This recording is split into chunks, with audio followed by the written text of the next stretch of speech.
Oke, assalamualaikum warahmatullahi wabarakatuh. Waalaikumsalam warahmatullahi wabarakatuh. Jadi kami dari kelompok 6 akan mempresentasikan tugas survei Curug, di mana Curug yang kami pilih itu Curug Cenggala ya. Untuk anggota kelompok, yang pertama ada Rido Putra Prayoga, yang kedua ada Hekal Pivaldo Prananda, yang ketiga ada Evan Sandrianto, dan yang keempat ada Hekal Ramandian Putra. Untuk materi yang kami presentasikan yang itu berisi latar belakang, lokasi curug, karakteristik curug Cenggala, data debit, luas penampang, kecepatan air, debit air, keunggulan turbin Francis, sesi dokumentasi, dan kesimpulan.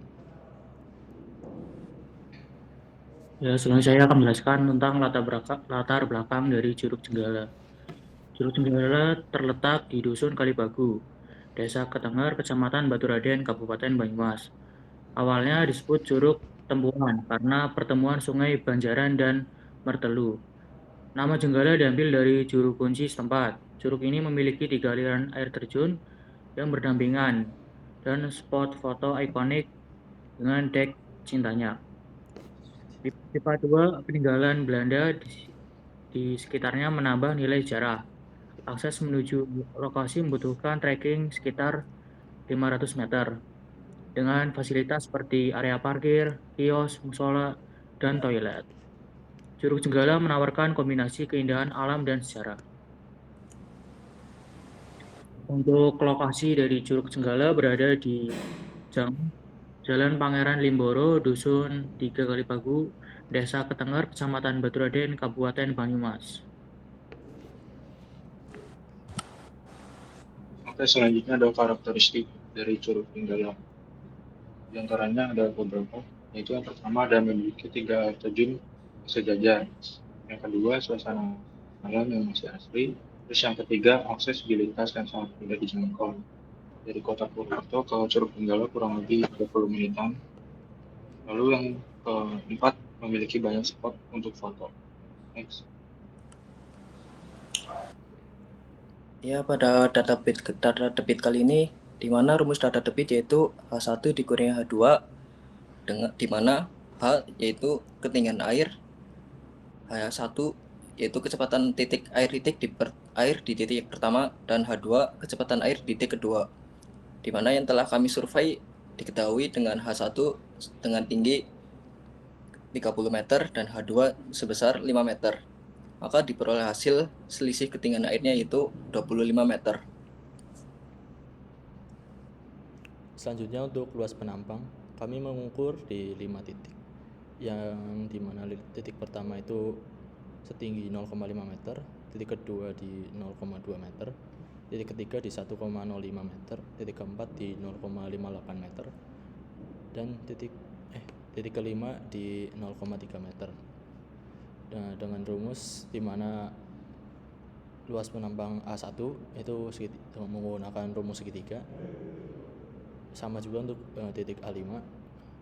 Lalu di titik 2, A2, A3, dan A4 menggunakan luas trapesium, sehingga didapatkannya itu luas penampang sebesar 0,67 ditambah 0,94 ditambah 1,68 ditambah 2,20 ditambah 0,40 meter, didapatkan 5,89 meter persegi. Next. Oke, selanjutnya ada kecepatan air. Kita mengambil beberapa percobaan, yaitu ada 10 percobaan. Yang pertama dengan waktu 5,8 detik, yang kedua 6 detik, ketiga 5,75 detik, yang keempat 5,90 detik, yang kelima 6,10 detik, yang keenam 5,85 detik, yang ketujuh 5,5 detik, selanjutnya yang ke-8 5,70 detik, selanjutnya yang ke-9 5,95 detik, dan percobaan yang terakhir itu di 6 detik. Kita mengambil panjang lintasan sepanjang 5 meter dengan hasil rata-rata waktunya sebesar 5,91 detik dengan kecepatan 0,846 meter per second. Selanjutnya, kelompok kami menghitung debit air dengan rumus Q sama dengan V kali A. Dengan Q merupakan debit air, V kecepatan air, A luas penampang. dengan nilai V sebesar 0,846 dengan nilai A sebesar 5,89 akan menghasilkan debit air sebesar 4,892 meter kubik per second.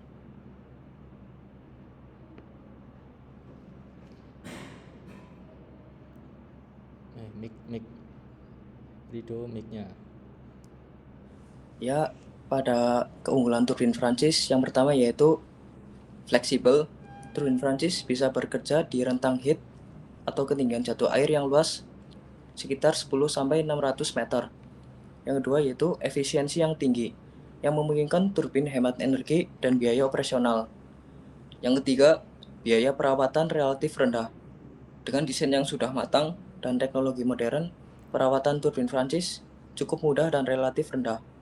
Dan yang terakhir, cocok buat pembangkit skala menengah ke besar. Ideal buat PLTA dengan kapasitas menengah sampai besar. Maka menjadi pilihan utama buat pembangkit listrik.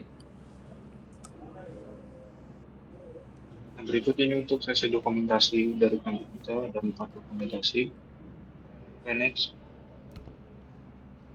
Oke, untuk kesimpulan, Curug Jenggala di Banyumas memiliki potensi besar sebagai sumber energi terbarukan melalui pembangkit listrik tenaga air dengan ketinggian air yang 25 meter, luas penampang aliran sebesar 5,890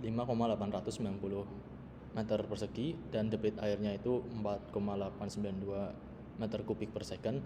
Aliran air ini di lokasi ini dapat dimanfaatkan secara efisien. Penggunaan turbin Prancis direkomendasikan karena fleksibel, efisien, dan cocok untuk skala menengah hingga besar. Selain potensi energi, Curug Jenggala juga memiliki nilai wisata dan sejarah yang mendukung perkembangan berkelanjutan.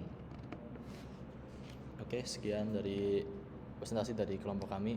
Wassalamualaikum warahmatullahi wabarakatuh. Waalaikumsalam warahmatullahi wabarakatuh. Aduh.